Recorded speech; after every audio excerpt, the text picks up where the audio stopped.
Perfect. Good morning, everyone. How are you doing? How's your day so far? Okay, coffee helps, right? My name is Olia Gavrysh. I work at Microsoft. I'm a program manager on .NET team. And right now I'm working on Windows Desktop and .NET 5. And right before that, I was working on creating machine learning framework for .NET called ML.NET. And my background is in mathematics and artificial intelligence, so that's why I'm talking about machine learning today. And machine learning became extremely popular over the last decade, right? Everyone have heard about machine learning, everyone is interested in it, but my experience from talking to developers and just looking at surveys and some stats is that most developers right now are not yet proficient in machine learning and not using machine learning in everyday life, but rather are in the very beginning of their journey where they just have some interest or maybe start getting to machine learning. So I would be super curious to test it on this audience. I'm really curious to see where you guys are. If you could raise a hand, who is using machine learning in your projects in everyday life? Okay, perfect. We have some hands. That's awesome. And how many of you have tried machine learning? Maybe watched courses? Oh, okay, so you're guys basically experts. So if you know something, we can skip this topic. I will be asking if you know that, and then I'll just skip material and we'll leave more time for coding or for questions. All right? So there are two different opinions on how developers should use machine learning right now, because huge interest brought to life many machine learning frameworks that implemented existing solutions, and they do a lot of machine learning work for us. So one opinion is that machine learning should be easy. In 2020, you don't need to implement anything. You don't need to gain a data science degree. You should just leverage the framework and take the model it spits out, embed it in your application, and be done with it. There's also another point of view that says that when you start doing machine learning without knowing all the mathematics behind it, that's what you might end up doing. My personal opinion is that a sane balance between the two is the best solution. And of course, you don't need to multiply matrices and implement all algorithms in your code. You should leverage what exists. But also, it's very important to understand the basics of ML so you can use it in the most efficient way. And that's why today we will do two things. First, we will do a machine learning crash course where I very quickly cover all the basics of machine learning, how it works, main definitions, like what you need to know to start actually working with ML and look at documentation and not be scared of all those terms and algorithms. And then we will create a machine learning model in .NET. So, machine learning crash course. Artificial intelligence and machine learning, there are things that we see in our everyday life. When Facebook suggests us to tag a photo of a friend, when we work with our virtual assistants like OK Google, Alexa, and so on. Uber, Lyft, and other rideshare providers, they use machine learning heavily. They calculate prices because you might have noticed that the price for the same distance can be different depending on the rush hour or demands and so on. So it all is done with machine learning. When Siri gives us life advices, or when Amazon says, people who bought this product also were interested in that and that product, that all is machine learning. Some other examples of how you can use machine learning in your applications would be predict the sentiment analysis of a review, or detect if a transaction was fraud, classify if a customer is at retention risk, or recognize handwritten text or digits. What is common for all those scenarios? Ideas. They all are difficult or impossible to implement using traditional algorithms, right? So how would you implement if that picture is a face or not. Like you can try to look at pixels, but then there are different skin colors, there are different close-ups, and it's almost impossible. What machine learning does, it creates a function, we call it model, and it fits in data. Data with known answers, and it tunes this function, that process we call training, until that function is actually able to take as input a data, a picture, and produce a result that is a face or that's not a face. And we'll take a closer look at that, but for now, there are two kinds of machine learning models. They're pre-trained or pre-built services, and they're custom. So pre-trained, it's when machine learning model is already built, trained, fine-tuned for you. It's done by providers, services, and you simply consume. You send that model questions, you immediately receive answers. And let me show you one of the solutions that we have. It's Azure Cognitive Services. How many of you have worked with Azure Cognitive Services? Okay, great. And very quickly, you probably have seen the console here. You can create a resource, you can choose AI and machine learning, and here all the variety of things you can do. Creating resource takes some time, so I already created computer vision, and we have a console where you can play and you can get a feel of those APIs. So here are APIs. There's analyze text, batch read files, describe image, detect object, and so on. Let's try this detect object. I have a picture that is a butterfly, and it's called monarch butterfly. I didn't know that. When I saw a monarch, I was expecting to see the queen. But I'm going to copy a URL to that file, and I will insert it here.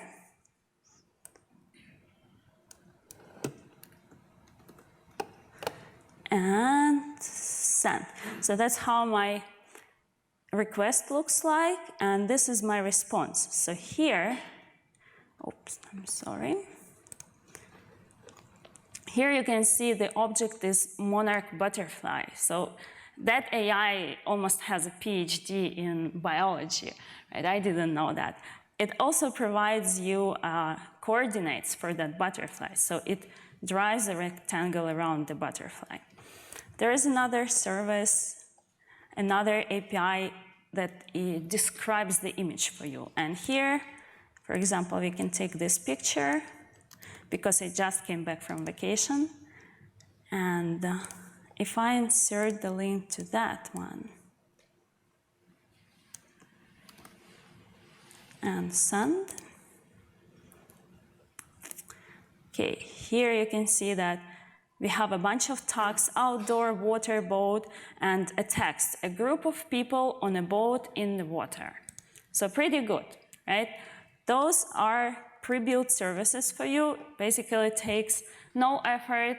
They're usually paid, so if they work for you, then perfect. Just use them and be happy. But there are cases when pre-built services would not work for your particular case. And that's because those services are generalized tasks that are built on like available to everyone data. If you have a very narrow domain area, you can face the issue like I'll demonstrate now. For example, let's imagine we have a store of vacuum cleaners, right? And we're gonna use Azure Cognitive Services to see how good are reviews for my vacuums, right?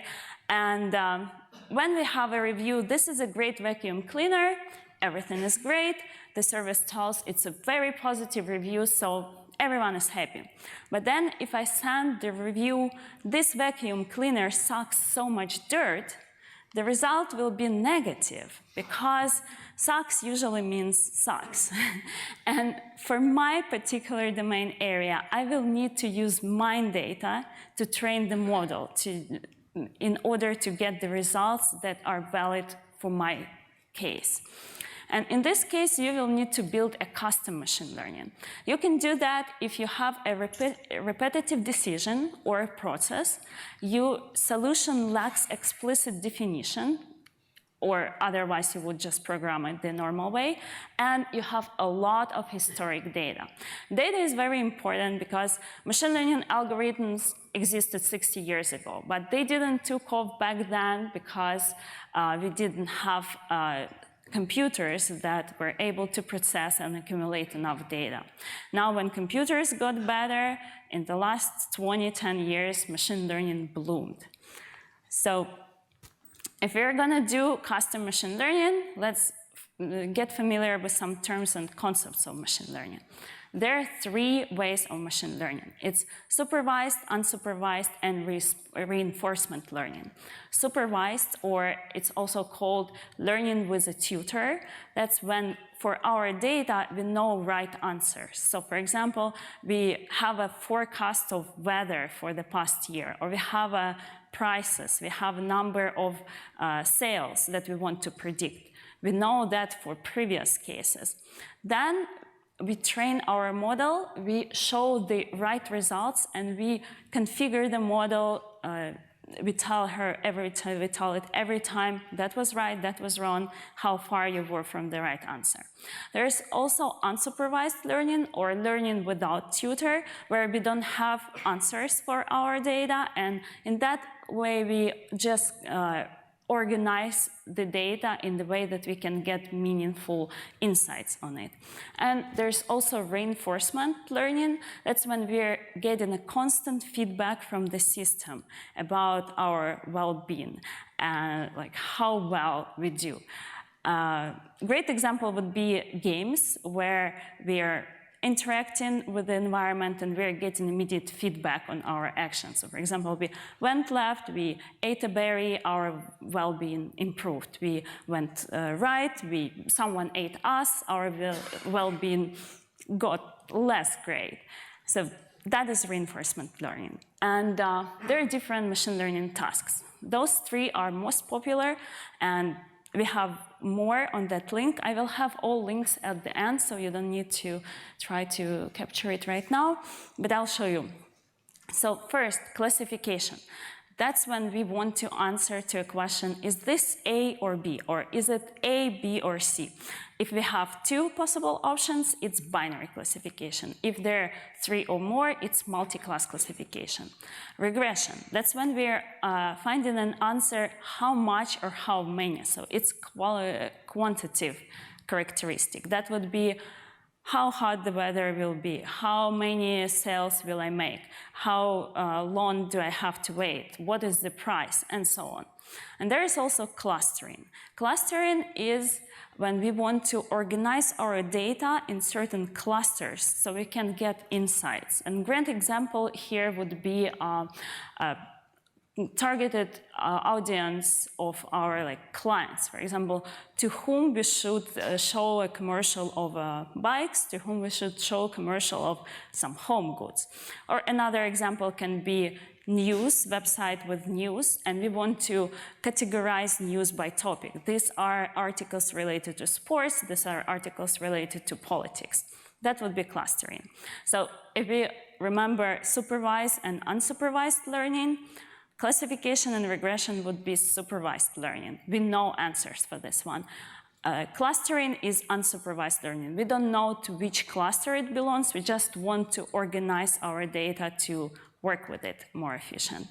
And if I go on that link, I'll show you the documentation that you can look and learn further. Yeah, it's not virus. So here we just talked about binary classification, multi-class classification, regression, clustering. There's anomaly detection where you can read what it is, see examples of it, what algorithms does machine learning has, in this particular case ML.NET, to solve that problem, what are inputs and outputs, and also ranking, recommendation, forecasting, and so on. So how machine learning works? I like to learn on jokes. I'll read this one for you. So tech interview, interviewer, what is your biggest strengths? Me. I'm expert in machine learning. Interviewer, what is 9 plus 10? It's 3. Not even close, it's 19. Okay, it's 16. No, it's still 19. It's 18. No, 19. It's 19. You're hired. Now, why it is funny? Because when my dad saw it, he said, like, that's nonsense. Like, what? That's funny because that's exactly how machine learning learns. Like, first, we're asking a question, 9 plus 10, and it gives like the first answer it can come up with, 3. And we're showing the right result, like, it's 19. It calculates the difference and like, okay, model is not perfect, we need to retrain the model. We retrain the model, we get another result, 16. Compare it to 19, still better, but still not ideal. Now we know the direction, we retrain the model again, and we keep training it until we get the decent result. Same thing we can write in a language close to mathematics, where y with a hat is a function of x. Y with a hat, it's our prediction, and it will be some function of our data, x. Then we create a cost function, which is a difference between our predicted result and actual result that we know. And we're trying to minimize that cost function. And there are different algorithms, mathematical algorithms, how you can minimize.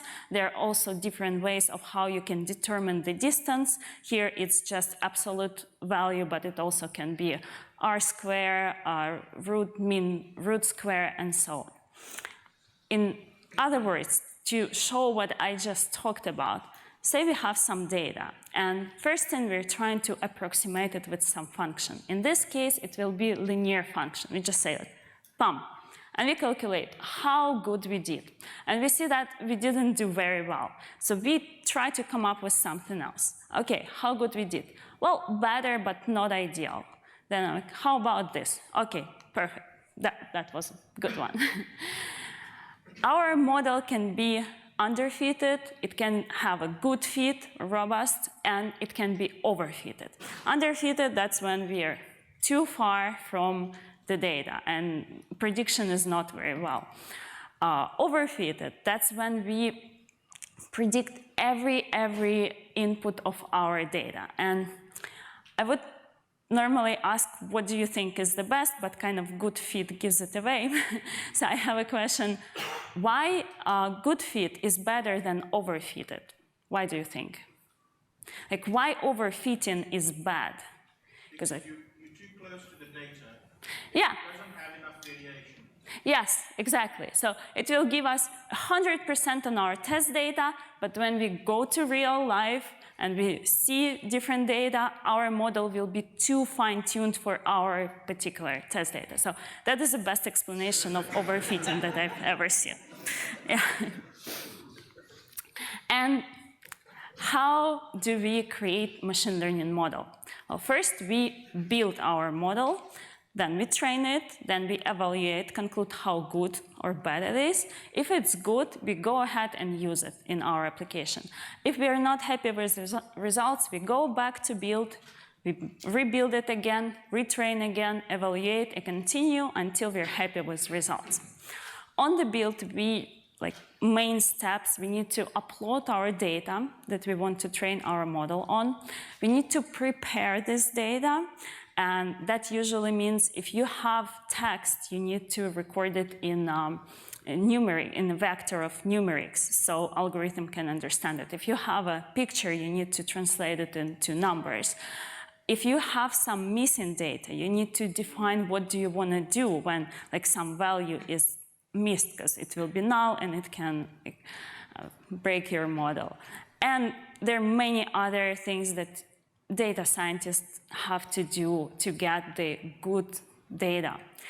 Then you need to choose algorithms. There are many different algorithms, and I have a link that I will show you at the end.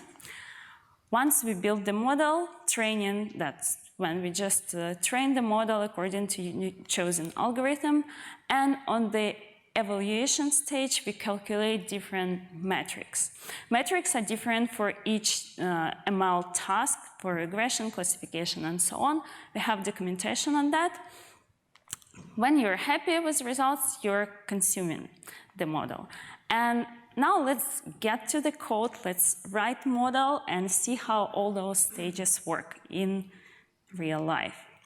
So before we start coding, I'm going to use ML.NET for my custom model. ML.NET, it's a framework that allows you to consume existing models, but as well writing your own models. And it's a very young product. We released a GA version last year, but it's based on internal product that we have been using for many, many years at Microsoft. We used it for Azure, Office, Windows Hello, SQL services, and so on. So that was a product written by our data scientists, and a few years ago we realized that we probably should make it available to everyone else. So we productized it, brought it to open source, and released. And that framework is extensible. It has integration with TensorFlow, Onyx, and Infer and .NET, which means that if you have a data scientist that prefer to create their models in TensorFlow or in any machine learning framework that supports Onyx, that's universal neural network format, they can write their models there. Then you can import the models in ML.NET, and you as a developer can stay in the .NET system. You don't need to write the glue code between Python and .NET. It's cross-platform. It supports both .NET Core and .NET Framework. It's free, obviously, and it has great tooling. About tooling, I would like to talk a little more before another joke. You know, Pareto principle. In data science, 80% of the time is spent on preparing the data, and 20% of the time is spent on complaining about the need to prepare the data. That's true because if you don't have good data, then the quality of your model will not be great. But luckily, frameworks can do a lot of work for you. And in ML.NET, we have AutoML and Model Builder. AutoML, it's a set of APIs that kind of simulate a data scientist for you, so they make all the decisions. Not all. They help you to make decisions and to find the best parameters, best algorithms, and best strategy. And Model Builder, it's a UI that is using AutoML APIs. So there are two approaches depending on what you prefer. You can go code first and use AutoML APIs, or you can use extension in Visual Studio. What AutoML does. So let's look at the example. Let's say we're writing a taxi application and we want to generate the price. So we want to predict how much the taxi fare should cost given some inputs. And what normally data scientists would do? They would define which features are important for our task. So there's distance, trip time, car time. Probably the color of the car is not important, but distance and time is very important. Then we need to pick algorithms, and there are a lot of algorithms. You don't know which one will work the best. So you have some general understanding and gut feel and experience, but you need to try a few to find the best for your particular case. And there are also parameters for each algorithm that you can pick to fine-tune your model. So what data scientist does, it picks features, it picks algorithm, it picks parameters, trains a model, and on the first attempt, let's say we have a model that is successful in only 30% of the cases. What we do, we go back and we do the process again. So we pick different features, different algorithm, and we get the model that has a 50% success. And then we repeat. And we spend quite some time until we get something that has a good precision. What AutoML does, it does exactly that, but it does that all behind the scenes. So it intelligently tests multiple models and gives you the optimized model, the one that is best for your data and your particular case. So with that, let's go ahead and see how it works. I'm gonna open Visual Studio, and to show you what ML.NET does, I'm going to just start a blank project. So I have not written any code. There's nothing that I prepared. I'm creating a new project, console on .NET Core, because you guys should use .NET Core. It will have a name, console app 17, because I don't have imagination.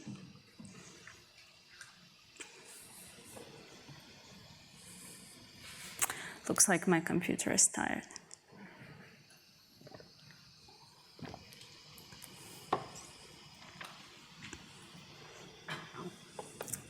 All right, so I already installed Visual Studio Extension Model Builder, so now I can just, and actually I apologize, but let me start the tool so I can zoom in into my code. I forgot to do that before.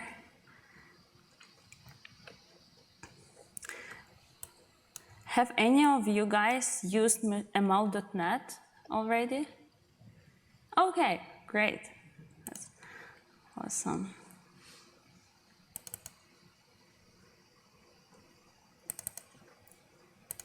Okay.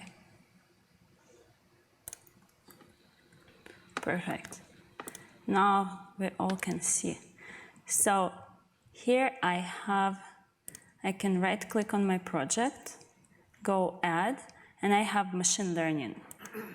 So I'm gonna click machine learning, and remember those stages when we build, train, evaluate, code? That's very similar here.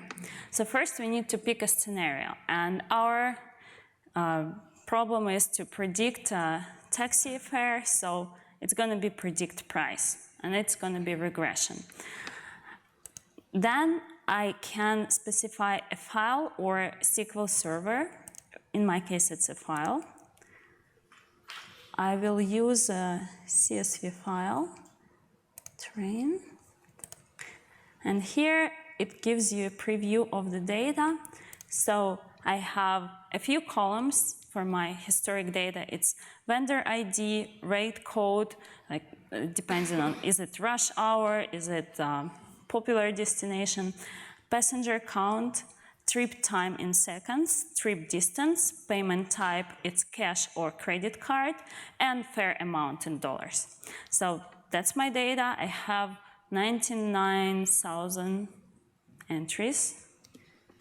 And I need to specify column to predict or label. That's the question we are looking, we want to find the answer for. In our case, it's going to be fare amount. Then we can select some columns, but I'm going to let AutoML decide everything for me. I select all. I go to the next step, then train. Here you can specify the time in seconds, and if you're training for production, give it more time, but usually there is a link, how long should I train for? Here you can see if you have a file less than 10 megabytes, 10 seconds is enough. My file is 3 megabytes, so it will be more than enough for us. I'm going to start training. You can see the process here, and we also have an output where the AutoML starts picking algorithms, and it calculates the metrics for them.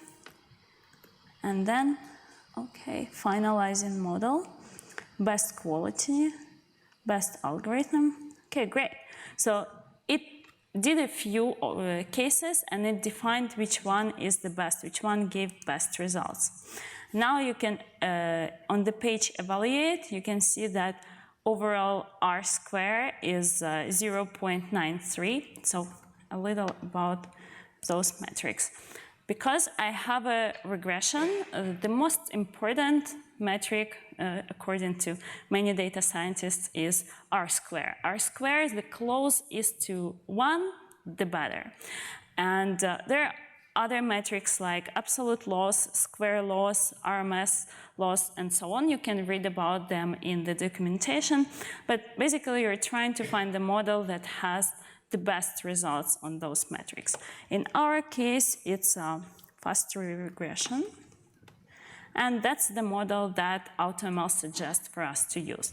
And it already has a small UI where we can test the model. So it took the first line of my data, inserted values here, and I can click predict. And it predicts some amount. Now we can go to code, click add projects, and here I see 2 projects were added into my application. One is the name of my project, ml.console, and another ml.model. Let's take a closer look at them. So in model, I have model input. That's a class of my vendor ID, rate code, passenger ID. So that's my data. It automatically generated the data for me. It parsed it in the class. I have model output where I have a score. So the score is our prediction. In our case, it's fair amount. How much money should the trip cost?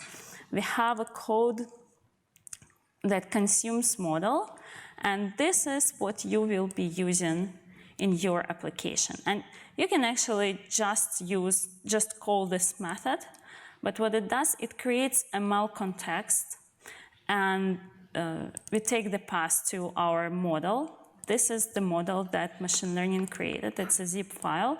It's a format of ml.net. That's where our trained model is stored. We upload the model in our machine learning context, ML context model load. Then we create prediction engine based on model input and model output and the model. And then on prediction engine, we just call predict and send the data that we want to find the answer for. And in the other project, ML console, we have, let's first, this one will just test, so we create single data sample. It's basically we take one line from our data, we call consume model.predict, send the sample data, and output the result. And there's also a model builder class, and that's where the training happens. So what we do here, file path, we create ML context, we create a model. We're creating a model by calling ML context data, load from file, we upload our data, specify some parameters, then we call build train pipeline, where on ML context, so that's where it gets a little bit harder, but luckily it generates all the code for you, so you can first see how it is done and then kind of figure out how it's supposed to be. What we do here, we're adding to our machine learning context, we're adding transformations. That is our data preparation. And remember, we have some strings and some digits. Let me go back to my data. So some of those are strings. For strings, we need to transform them into numeric vectors. So what we do here, we use one-hot encoding. That's the transformation of a string into a vector. We transform vendor ID and payment type. Then we are appending all numeric vectors. That is a transform concatenate. And so as a result, data processing pipeline, that's basically we consumed all the data in the way that machine learning model understands. Then we are creating a trainer. Trainer, it's algorithm plus the task. So we have different algorithms. They can be applied for different tasks. For example, like fast tree, we can use it for different machine learning tasks. And this is a fast tree for regression. Trainer, it's a fast tree regression. Here we choose fast tree. We specify which one is our label, which one we want to predict results for. And the rest, our input data, they are called features. Append the pipeline, return training pipeline. And, oh no. So we build pipeline, then we evaluate the model. For evaluation of our model, we use ML context, training data view, and training pipeline that we created before. So we actually first composed, we haven't run the training yet, we just composed the model, we created evaluation, and only then we call train model, where all the training and evaluation happens. And another thing for evaluation, let's go here. We're using a concept of cross-validation. Do you guys know what cross-validation is? Okay, so usually how we train, when we're building our model, we use data, right? And we want to make sure that our model will work for not only the data that we have, but the data in real world. In order to do so, we need to evaluate the model and conclude that, okay, that model actually works, not only on our test data, but in general. How can we do that? If we will use the same data that we used for training, if we will use that for evaluation, that won't give us any result, right? Because it will be the data that we trained our model on. Usually, you should have two separate sources of data. One is training, one is evaluation. If you don't have them separately, you can use cross-validation. And cross-validation, the framework kind of does that separation for you. And what it does, it divides your data into various chunks, and then it hides one, and it says, okay, train the model on everything else, and now evaluate it on that one that I didn't show you before.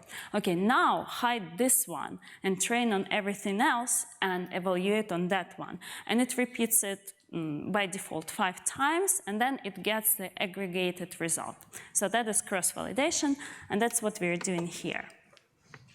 Again, luckily, this all code is generated for you, so you don't need to come up with it. You can just look how it's implemented, and then if you want to optimize that code, you can use this one as a base. All right, and let's go back to our model builder. So here as well, we have a very detailed instructions on what to do. Once we pressed generate code, it added 2 projects that we just looked at, and I know it looked a bit scary, but instructions here are super easy.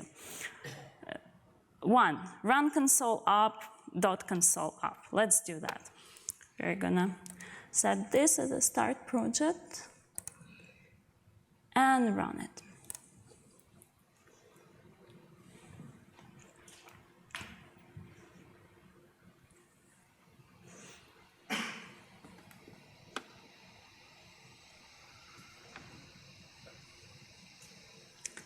All right, so what happened here? It trained the model, so it did everything behind the scene. It saved the model into zip file, then it took the first line of my data, and it ran the model on that data and gave us results. So actual fair amount is 8, it predicted it at 7.8. Impressive, great, but again, I don't tend to trust it because that data participated in training, right? Then number 2, add input data, and we're going to, number 2, add user. I'm going to just copy that. I'll set my initial project as a startup project now, and I'm going to add this user.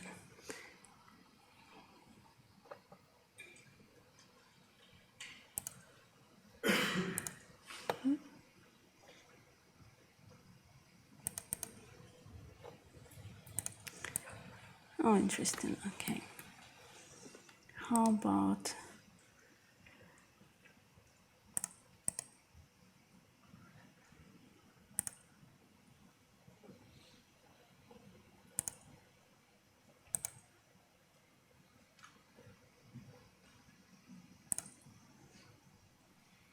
okay.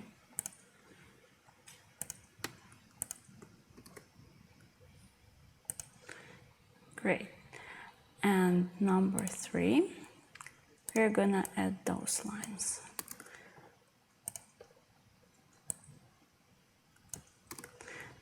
So what we do here, we create a new model input. Right now it's empty. And then we call consume model.predict. That's a class that we got generated. The one that uploads the model, creates ML context, uploads the model, and call predicts, and returns as a result. In fact, let me add input, control. And let me add print. So what we're going to do now, we will add the data, and we will call our consume model.predict, and then we will print out actual price from the data and the price that we predicted. So I have a different data here, not here, but here. This is what I was using for training, taxi fare train, and this is a completely different file. It has 1,000 entries. Let's see. So that data my model have never seen before. And let's pick a line from 1 to 1,000. I'll enter that data and we'll see how the model works. So, any number? 72. 72. Sounds great. 72. I thought it's going to be 42. I kind of tested that one already.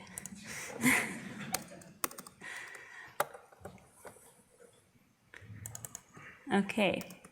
So vendor ID, CMT, then 1 times 778, distance 3.4. It's a credit card, and this was the price. Actual price $13. All right, let's see. I'm always so excited. I never know what's gonna happen. Once I was, oh, okay, look at this. That's amazing. 13 and predicted is 13.069, right? Yay.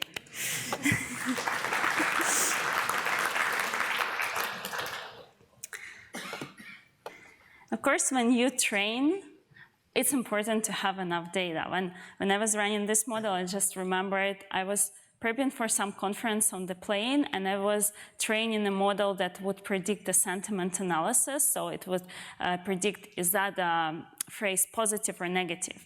And I didn't have enough time. My computer was about to die, so I took a very small amount of data. And you know, I trained a depressed model. It was very biased toward negative. It was unhappy almost all the time. So then I had to retrain it, and once I added like 10 times more data, the mood elevated. All right.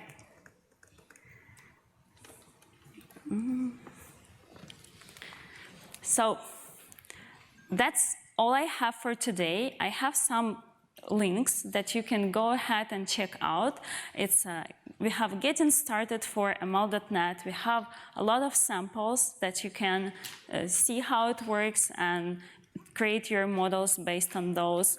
We have documentations, and since it's open source, it's in our GitHub repository, you are very welcome to give us feedback, report issues, participate, actually contribute with us, because we have a lot of open source community contributors. So that is a project that we are doing in the open with you guys.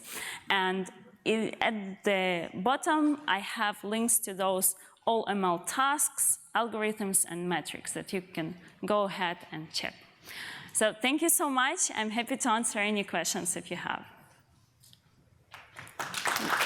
Okay, that's a great question. That's my favorite question. All right, if you have questions, you're welcome to come up here.